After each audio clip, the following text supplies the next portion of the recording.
Halo, Assalamualaikum. Gue Awan. Seperti nama gue selalu ingin seperti awan. Ketika putih, bisa meneduhkan apa aja yang ada di bawahnya. Bahkan ketika gelap, dia bisa membantu menurunkan hujan yang dapat menjadi sumber kehidupan bagi lingkungan sekitarnya. Mungkin itu juga alasannya kenapa orang tua gue memberi nama gue Awan, agar bisa memberi rasa nyaman bagi orang lain. Untuk itu juga sebabnya podcast ini ada. Karena gue berusaha ada untuk siapa aja yang mungkin ingin berbagi kisahnya sebagai penutur keresahan.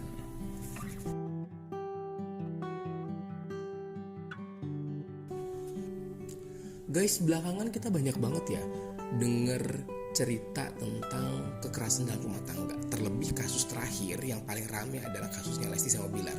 Ini nggak tahu bukan kebetulan atau mungkin gue nggak tahu, mungkin Allah ngasih kita jalan aja bahwasanya akhirnya di minggu ini tamu podcast gue kebetulan banget ada cerita tentang KDRT yang sebenarnya juga gitu terjadi di dia. Jadi tamu gue kali ini cerita tentang pernikahan yang lalu. Jadi tamu gue sekarang udah menikah di kedua kalinya. Pernikahan pertamanya bener-bener kayak neraka, yang isinya penyiksaan, lebih ke banyak penyiksaan mental sih sebenarnya, kayak cemburu berlebihan, akhirnya disiksa, terus dia nggak punya lingkungan karena semua teman-teman nggak laki nggak perempuan dicurigain gitu, dan itu sepertinya sangat menyiksa gitu. Sementara sang suami nggak kerja. Gemes gak sih lo semua? Gue aja ngedengerin cerita awal gemes banget. Maksudnya gimana bisa seorang laki-laki, mungkin kasarnya lu tampang biasa, kerja kagak, nyiksa pula gitu mestinya. Terus lu makan minta sama bini lu juga. Aduh, mungkin buat sebagian orang lu mempertahankan apa dari laki lu gitu ya. Apa yang lu pertahankan sehingga sekian lama masih mau bertahan sama dia. Tapi buat perempuan lainnya kan gak kayak gitu. Ada anak yang dipertimbangkan, ada yang ngerasa bahwasanya ini udah nanti jalan terakhir dia, karena Allah memang membenci perpisahan atau perceraian walaupun menghalalkannya gitu. Mungkin itu jadi salah satu pertimbangan banyak orang kan gitu. Ada lagi pertimbangan ngerasa di dunia kehidupan sosial lainnya akan ngerasa bahwasanya perpisahan dan menjadi janda itu bukan hal yang mudah dijalanin gitu. Itu banyak pertimbangan. Kita hargai semua pertimbangan orang atas permasalahan rumah tangga yang dijalaninya.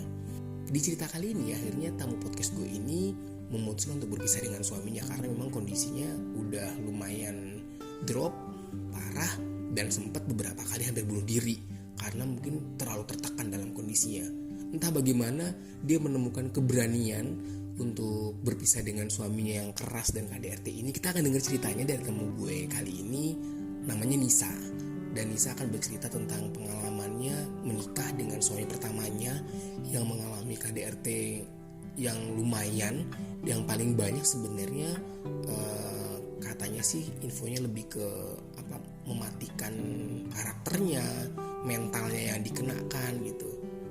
Dan alhamdulillahnya bisa keluar dari segala macam cobaan itu dan sekarang mungkin menemukan kebahagiaan lebih. Kita akan coba ngobrol sama Nisa dan gue akan coba telepon Nisa.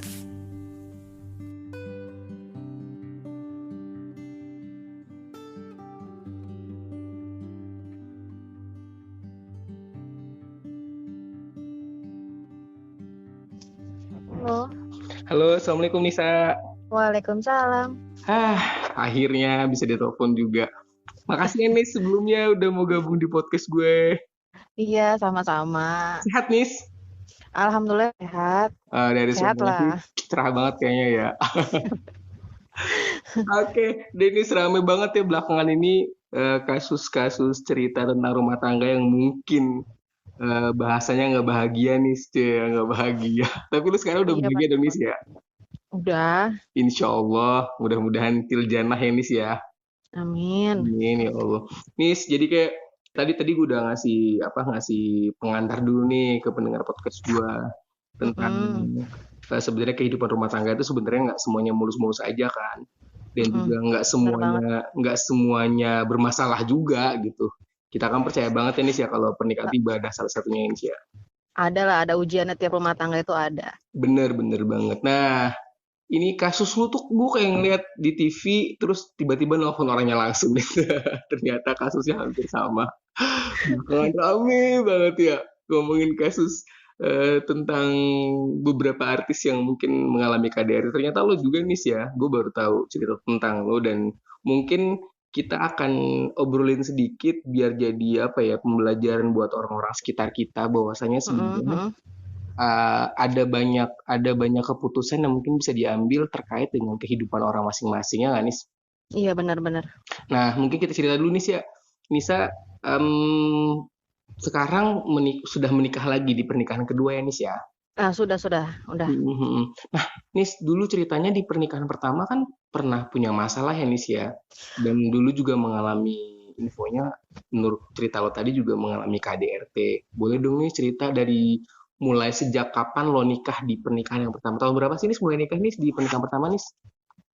Kalau nggak salah itu 2012-an lah ya, gue nikah itu. Mhm. Gue nikah itu sebenarnya kalau dibilang drama, dramanya banyak banget, banget banget. Itu Masa sih? dari gue nikah, Mhm. eh, suami gue dulu itu dia nggak kerja. Oke lah, Oh gitu. namanya kata orang tuh kan rezeki itu pasti kan nyusul kan. Oke Mhm. lah, gue terima dia apa adanya. Terus gue nikah itu mantan suami gue itu duda Oh, anak beda. satu. Nah, Mhm. dari cerita yang gue terima dari mantan suami gue dulu dia nikah itu istrinya ada something lah, nggak bener lah. Oke lah, namanya gue Mhm. percaya sama suami, oke lah. Dan niat gue Mhm. dulu tuh emang niat mau rumah tangga, cari ridhonya suami gitu kan, Mhm. biar jadi lebih baik kan. Mhm. Nah, setelah itu berjalan waktu ternyata Oke, oke. kebuka semua sifatnya dari A, B, C, D semuanya. Akhirnya Mhm. niatnya karena gue emang mau ibadah, oke lah gue mungkin eh, coba untuk jadi lebih baik. Karena kan ada pepatah bilang jodoh itu cerminan diri kan. Oke, iya, Mungkin, gue bener denger, bener kan. pernah denger Mungkin tuh. selama mungkin selama ini diri gue nggak baik, makanya gue dikasih suami yang seperti ini. Sedangkan Allah tuh Hmm, bakal nguji umatnya nggak mungkin dong sesuai dengan lebih kemampuannya gitu kemampuan kan. umatnya, betul. Gue terima gitu kan. Oke lah, gue ikhlas, gue Mhm. terima, gue jalanin. Mhm. Seiring berjalannya waktu, dari awalnya gue nggak pakai hijab, gue pakai hijab akhirnya. Mungkin gue Mhm. kurang menutup diri. Oke, gue Setelah menutup menikah diri. lu pakai hijabnya Ya gitu? Oke. setelah menikah karena emang suami gue dulu dia nggak mau istrinya tuh terlihat orang-orang lain. Posesif, Mhm. jangan kasarnya mungkin posesif kan. Oke. Cemburu, posesif, saking saking posesifnya dia sampai nggak ngerti istrinya itu tersakiti apa enggak Mhm. gitu kan. Mhm. Akhirnya seiring Mhm. berjalannya waktu ternyata kok suami gue ada something nih ceritanya nih. Dia Mhm. dia menyuruh gue untuk hijrah tapi dia sendiri ke dunia malam. Buset. Nah, seperti itu Dia ke dunia gitu malam, kan. bener-bener ke dunia malam yang kayak Dia malam, dia biliar kayak ke gitu kan. oh gitu, nggak ke klub Ya juga gitu. biliar, dan posisinya waktu itu saking sakitnya itu gue posisinya ibu gue lagi sakit di rumah sakit. Dan gue tahu akhirnya dengan izin Allah tuh gue tahu dia selingkuh. Ya ampun.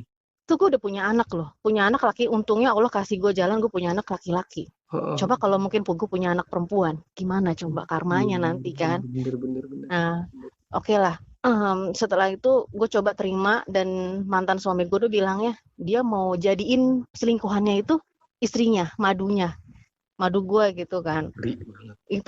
Itu banyak banget drama sampai gue disiksa, gue bener-bener disiksa. Lu percaya nggak? Gue jam 2 pagi, gue dibangunin ditendang karena selingkuhannya itu bilang gue tuh begini begini begini ngancam apa segala macam dan dia ngebelain selingkuhan yang ketimbang gue istrinya gitu kan. Astagfirullahaladzim. Itu baju-baju gue dibuang ke got asal lu tahu. Serius lu? Sumpah demi Allah. Itu anak-anak Itu bisa lihat nih. Lu kan juga punya anak dari anak gue dari untung juga kan? anak gue tuh tidur, untungnya dia tidur. Jadi tidurnya tuh beda kamar sama gue tidur di ruang tamu, anak gue tidur di kamar lah gitu kan. Nah, Mm-mm. itu posisinya dia marah-marah jam 2 pagi kalau nggak salah itu mertua gue diam aja. Gila. Itu gila Diam, banget nih. Terus lu diam kemana iya. dong jam 2 pagi itu akhirnya? Gue di rumah di situ gue tetap gue di kamar dengan gue posisi gue nangis, gue mohon-mohon, gue nggak ngapa-ngapain sumpah demi Allah sampai sujud gue. Ya udah gitu doang aja dia sampai ngancem gue begini begini begini akhirnya dia cabut kemana gue nggak tahu mungkin ke tempat perempuannya itu kan oke lah nah setelah beberapa hari eh dia sakit suami gue Mm-mm. sakit kan mantan suami gue Mm-mm. sakit sampai dia bilang akhirnya hari itu juga malam itu juga tuh perempuan ditinggal dan ternyata dengar kabarnya perempuan itu tuh hamil Oh gitu. Hamil terus mantan suami gue cabut dia keluar kota kerja di luar kota. Posisinya tuh dia minta kerja sama temennya dapat kerja di luar kota. Kerja di luar kota pun juga itu dia minta ongkosnya sama gue.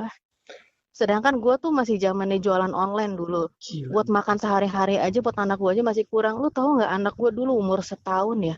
Itu satu susu bendera saset aja itu dibagi dua asal lu tahu saking gue susahnya dulu. Berat banget nih sih pasti ya. Iya. Itu berat banget tuh terus gitu. Akhirnya gaji dia nggak seberapa tiap bulan dia minta duit buat ongkos dia makan di sana bla bla bla segala macam. Akhirnya balik ya kan ke Jakarta.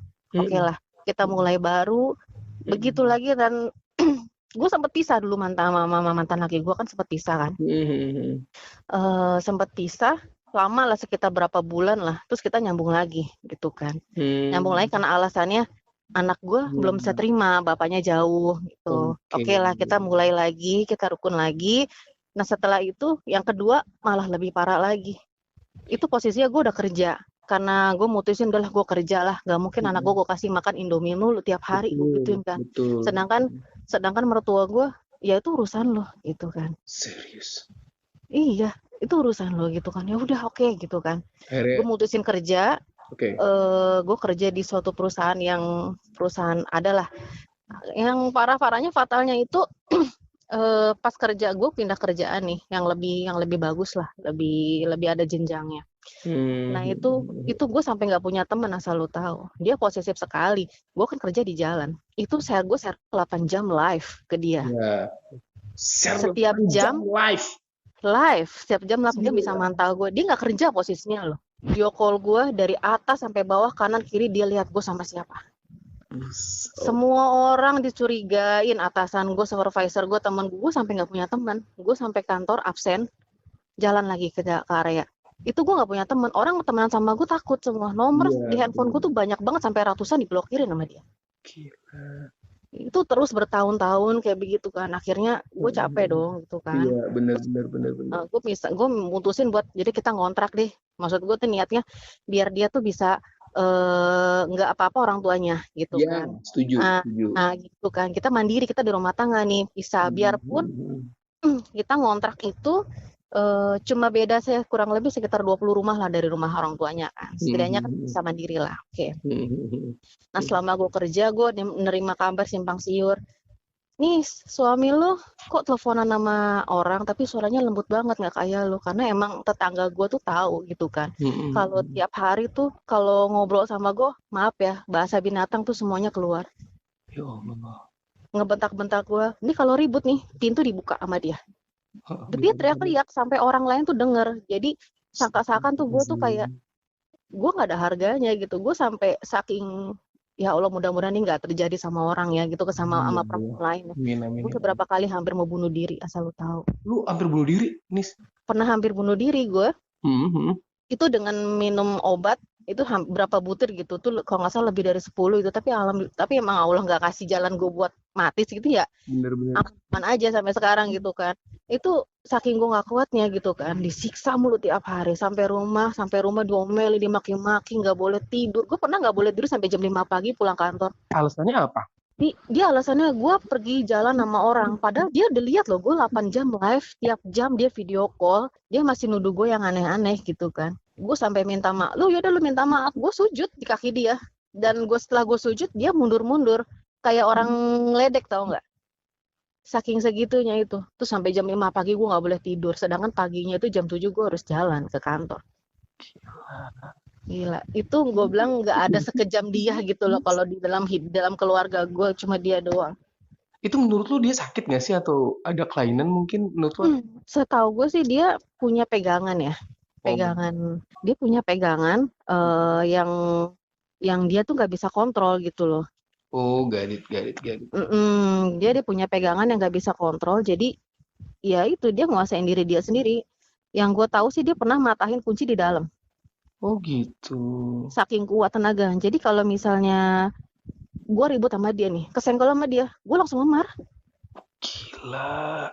Ngeri. Abis gue, bener-bener abis gue. Pernah kesenggol dia karena sikut dia doang, kena mata gue kan. Itu langsung memar kayak orang ditonjokin. Orang sampai liatnya, lu kenapa nih mata lu? Dia lu dipukulin. Gue karena gue nggak mau bikin malu ya. Enggak, gue jatuh di kamar mandi. Gue selalu alasan gitu, tapi orang-orang pada nggak percaya. Iya Gue betul. kayak begitu. Karena dia tahu gitu Heeh. kan. Gue tuh Kekerasan apa sih nis yang paling paling parah lu rasain nis ketika lu basi sama mantan suami lu?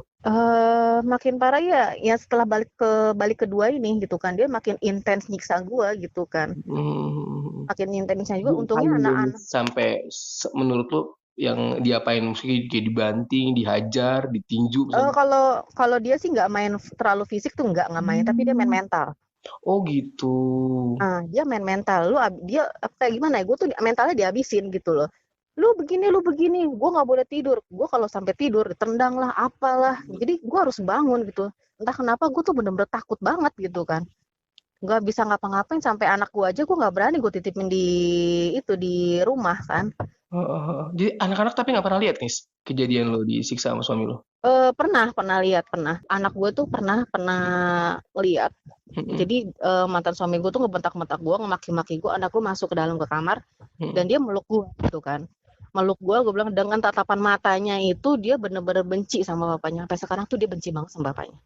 Gue nggak pernah Hmm. ngedoktrin anak gue untuk benci ya, cuma Iya, iya, anak gue mungkin bisa nilai gitu sendiri. Itu sampai betul. sekarang dia nggak pernah mau nganggap bapak kandungnya itu bapak aslinya, tapi bapak yang sekarang Oke. dia anggap bapak kandungnya. Jadi ya Oke. kembali lagi lah dengan suami yang sekarang itu, yang kedua ini gue ngerasa ini loh kebalikannya dari mantan suami gue gitu kan. Dulu gue habis Manis. disiksa, gue begini-begini, Mm-mm. sekarang gue nerima hasilnya. Ini loh katanya. Cerminan lo yang Makanya sebenarnya. ya, bener. Makanya satu deh kata buat perempuan-perempuan deh, kalau suami atau sebelum nikah udah ada tanda-tandanya, Main kekerasan.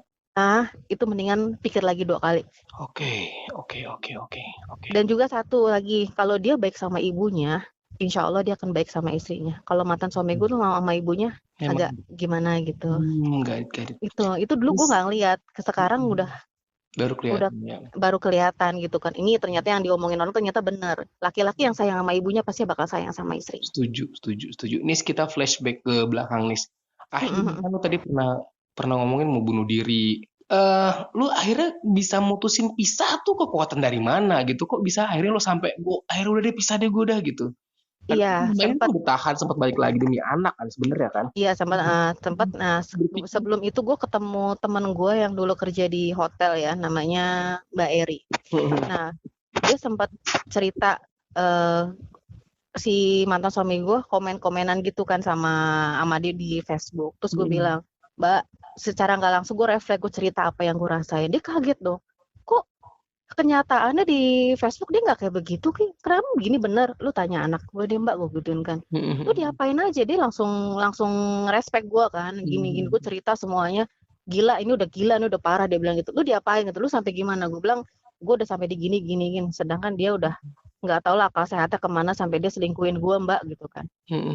Lu diapain lagi? Kalau lu sampai diapa-apain, lu telepon gue ke telepon temen gue yang pengacara buat bantuin lu. Ini udah KDRT, gue bilang gitu. Dia bilang Betul, gitu kan. betul, Dia udah betul. KDRT gitu kan. Gue bilang, emang nggak apa-apa Mbak kalau gue pisah. Tadinya gue sempet takut gitu kan. Nggak apa-apa katanya. Ini udah nggak waras, ini nggak beres. Lu kasihan sama anak lu nggak kayak gitu kan. Mau sampai kapan lu kayak gini? Terus dari situ gue mikir, oh iya begini ya. Akhirnya udah gue mutusin. Fatal-fatalnya pas dia ngecek m-banking gue, mantan suami gue kan. Ngecek m-banking gue, keuangan gue segala macam. Gue kan orangnya, orang minta transfer ke gue, misalnya nitip transfer gitu kan. Tip transfer. Nah, nitip transfer, Mbak, nitip transfer dong Mbak Nisa. Oke, gue kan nggak inget kan semua nama-namanya kan. Ya. Dia ngecek ternyata kok nama-namanya banyak di m-banking lu transfer ke mana aja, lu ngasih orang. Jadi dipikir dia gue tuh ngasih ke orang-orang duit. Ya Oke. Allah, gue aja susah duit, ibarat kata gue ngapain ngasih orang duit kan. Benar, Dia benar. nggak percaya, abis tuh barang-barang gue dihancurin. Udahlah, besoknya gue langsung cabut, gue bilang gitu, udah kita pisah aja gitu kan. Ya udah, lu pisah, abis barang gue dihancur-hancurin, TV, kaca, abis semua barang-barang. Gue pindah itu jam 10 malam pakai GoBox ya. Itu yang bantuin gue tau gak, tetangga gue semua. Tetangga gue sampai nangis, udah nih ya Allah lepasin. Ya udah lepasin, Iya. udah capek, gue udah capek gitu kan. 8 tahun gue capek disiksa mulu gitu loh. Udah, gue bilang, gue sampai bilang gini kan, sampai kapanpun lu nggak bakal dapat perempuan sesabar gue. Gue gitu nama mantan laki gue Betul, betul. sampai sekarang. pas pisah sama gue kan, gue langsung ngurus surat cerai kan. Iya. Udah gue urus, sebelum gue urus dia udah nikah siri sama selingkuhannya. Masya Allah. Lu bisa bayangin lagi gimana psycho-nya dia tuh. Akhirnya bisa lepas dari segala macam cobaan yang lu alamin kemarin ini sih ya. Itu panjang banget, ibaratnya gue tiap hari pakai baju sempit, terus setelah ketok palu gue kayak pakai baju lebar banget, napasnya lega gitu, gimana gitu rasanya. Gue bisa Sempat ngebayangin sih apa yang lu rasain. gue nggak percaya gue bisa ngugat dia. Gue sampai bilang, oke, gue yang ngurus, kalau sampai lu datang mempersulit gue, lu bayar semua biayanya. Gue gitu kan, gue tegesin langsung. Dia nggak datang sih. Oke. Dan dikasih kemudahan juga, sekali ketok palu gue langsung Iya. sah gitu kan, nggak dipersulit. Biasanya kan dipersulit, mediasi segala macam kan. Sekarang kan ini nggak, ketok palu udah sah, udah. Syukurnya alhamdulillah tuh begitu. Sekarang ya gue dapat kehidupan yang lebih baik. Nah, dan dia pisah sama selingkuhannya, sekarang cerai lagi. Terus dengan dia cabut kemana gue nggak tahu. Dia kayaknya mau nyari mangsa lagi buat ngebiayain hidup dia hari-hari. Gue nggak ngerti lah. Sampai gue minta nafkah anaknya aja, alasannya A, B, C, D sampai Z. Oke. Gila. Itu luar biasa banget. Gue pikir itu gitu cuma di sinetron doang. Cuma untuk Makanya kan gue bilang kan, rumah tangga gue dulu ya kayak drama gitu kan, banyak ujiannya. Cuma ya dijalanin aja gitu kan. Gue ngerasa ya udahlah, tahu juga bakal sampai gitu kan. Ternyata ya sekarang sampai gitu kayak begini. Ini terakhir nih, gue pengen tahu tentang apa pendapat orang tua lo juga gitu ketika lo ngadepin kasus kayak gini. Juga kan nggak gampang ya. Gue juga sekarang udah jadi bapak ya. Anak gue itu perempuan juga ada gitu. Gue jangankan kayak lo misalnya, dia diledekin temennya juga emosi sebenarnya. Gue gedein dia dari orok segede gini, gue gak pernah ngeledek-ledekin anak gue. Ya apa gitu.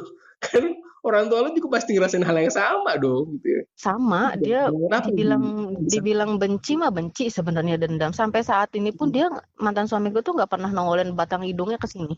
Oke. Nggak pernah. Dia kalau mungkin kalau ketemu di jalan, ya habis kali mungkin. Iya bener. Itu rasanya ya sesakit itu gitu ya. Sakit. Waktu pas jadi saksi sidang gue, bokap gue tuh nangis. Saking sebenarnya gue tuh nggak mau cerita gitu, karena gue nggak mau jadi beban pikir orang tua gitu kan. Semuanya gue tahan sendiri, gue telan sendiri gitu kan. Sampai akhirnya gue mutusin buat cerai, baru gue buka semuanya begini. Udah, pas jadi saksi aja bokap gue yang nggak pernah nangis. Gimana gue nggak ikut nangis gitu kan ya. Ternyata ini loh seorang bapak, seorang laki-laki yang bapak gue kan ibaratnya sangar lah ibaratnya kelihatannya, itu bisa nangis karena anak perempuan satu-satunya. Bener. Dibuat kayak begitu. Makanya sekarang mah ya Allah, ya Allah. Itulah. Nisa, terima kasih banyak ceritanya. Ya. Mudah-mudahan bisa jadi pembelajaran buat orang lainnya nih. Kita semua, gue yakin juga teman-teman yang ngedengerin podcast ini bakal ngedoain lu bahagia setelah ini. Amin Allah. Mudah-mudahan juga. Mudahan nggak ada lagi yang ngerasain kayak gue, udah cukup gue aja udah. Mudah-mudahan cerminannya juga cerminan lo yang sebenarnya ada di yang sekarang ini sih ya. Bismillah. Amin. Makasih banyak Nisa sebelumnya. Iya. Untuk ceritanya ya. Terima kasih Nisa. Assalamualaikum. Sama-sama. Waalaikumsalam warahmatullahi wabarakatuh.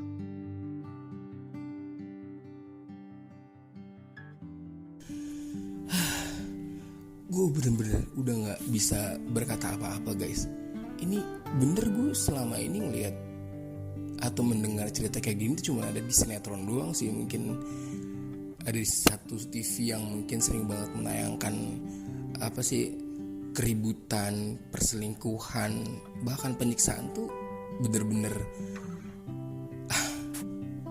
tahu deh. Gue mungkin karena ya agak emosional sih gue akhirnya ya. Mungkin karena gue seorang bapak yang punya anak perempuan juga, yang kayak tadi gue bilang waktu ngobrol sama Nisa, jangankan menyakiti, itu ada yang ngolok-ngolok dia aja gue yang berat banget gitu rasanya, apalagi untuk menyakiti gitu ya. Dan memang ini udah jadi bahan pembelajaran buat banyak orang. Setiap perempuan itu memang berhak memilih gitu ya. Mungkin selama ini kita ngelihatnya perempuan itu lemah atau terlalu banyak dramanya gitu. Tapi mungkin di sisi lain ada hal yang banyak dipertimbangkan perempuan ketika membuat keputusan. Ya kayak kasusnya mungkin teman-teman atau lo semua tahu, kasusnya Lesti Dan Bilar itu belakangan jadi sorotan kembali karena akhirnya Lesti memutuskan untuk rujuk dengan suaminya. Pasti dengan banyak pertimbangan guys. Kita gak bisa memutuskan orang-orang harus mengikuti semua kemauan netizen gitu. Atau mengikuti emosinya. Pasti ada banyak pertimbangan atau banyak rencana-rencana ke depan yang akan dipersiapkan oleh mereka gitu. Nah ketika seorang perempuan akhirnya bisa memutuskan untuk oke, deal, gue pisah sama pasangan gue, itu juga bukan keputusan yang mudah gitu. Pasti dengan banyak pertimbangan. Nah, terkadang kita tuh sebagai orang-orang yang di luar cuma bisa ngeliat dari kulitnya doang gitu. Gue salut untuk semua perempuan yang akhirnya bisa membuat keputusan apapun itu keputusannya. Entah itu keputusan untuk tetap berlanjut dengan suaminya yang KDRT, yang keras, atau memang akhirnya memutuskan untuk berpisah. Yang gue pengen tekankan kalau semua, yang pertama tadi kayak Nisa bilang, lo kalau misalnya udah melihat indikasi kekerasan sebelum pernikahan, mungkin lo mesti pikir-pikir lagi yang pertama. Kedua, kalau akhirnya ketika lo memutuskan untuk berlanjut dengan suami lo yang keras dan KDRT, atau pasangan lo lah yang keras dengan KDRT, lo harus mempertimbangkan. Pertama, emosional anak-anak. Kedua, jangan mati konyol juga gitu. Ketika lo misalnya kayak tadi Nisa juga cerita suaminya tuh gak bertanggung jawab sama anaknya, lu bayangin ketika lo mati konyol dengan pasangan lo, anak lo gak ada yang jaga gitu loh. Maksudnya itu juga jadi satu pertimbangan untuk membuat keputusan. Dan mudah-mudahan cerita ini bisa banyak menginspirasi lo semua ya. Ini bukan tentang kekerasannya, tapi tentang bagaimana lo bisa survive dan mengambil keputusan di tengah permasalahan yang ngelilit lo setiap hari gitu. Mudah-mudahan itu sih pelajaran yang bisa kita dapat pada hari ini. Oke guys, kita ketemu lagi di episode berikutnya, mungkin dengan cerita yang berbeda, dengan cerita yang lebih menginspirasi. Terima kasih lo masih setia ngedengerin podcast gue, dan akhirnya gue pamit. Assalamualaikum warahmatullahi wabarakatuh.